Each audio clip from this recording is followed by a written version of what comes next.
1 Peter chapter 4. Since therefore Christ suffered in the flesh, arm yourselves with the same way of thinking, for whoever has suffered in the flesh has ceased from sin,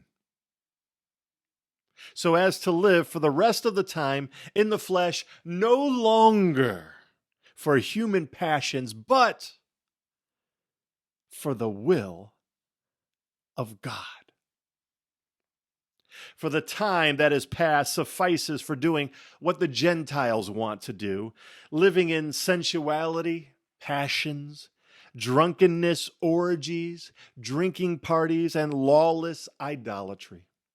With respect to this, they are surprised when you do not join them in the same flood of debauchery, and they malign you.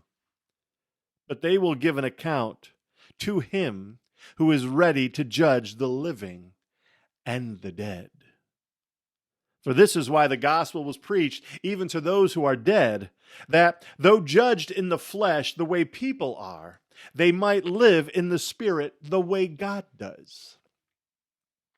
The end of all things is at hand. Therefore, be self-controlled and sober-minded for the sake of your prayers. Above all, keep loving one another earnestly, since love covers a multitude of sins. Show hospitality to one another without grumbling. As each one has received a gift, use it to serve one another as good stewards of God's varied grace. Whoever speaks, as one who speaks oracles of God. Whoever serves, as one who serves by the strength that God supplies, in order that in everything God may be glorified through Jesus Christ. To him belong glory and dominion forever and ever. Amen. Beloved,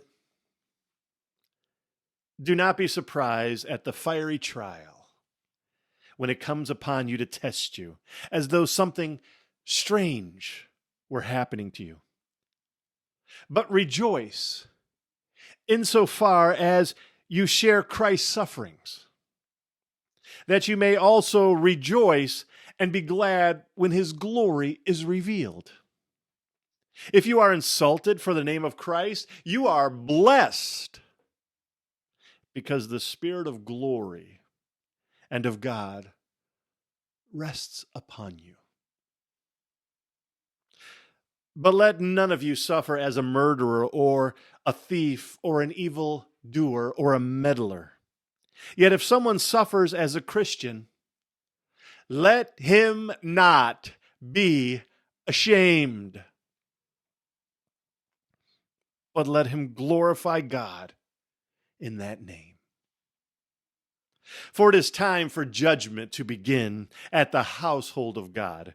And if it begins with us, what will be the outcome of those who do not obey the gospel of God?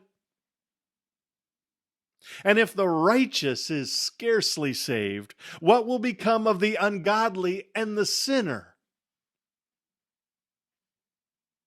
Therefore, let those who suffer according to God's will entrust their souls to a faithful Creator while doing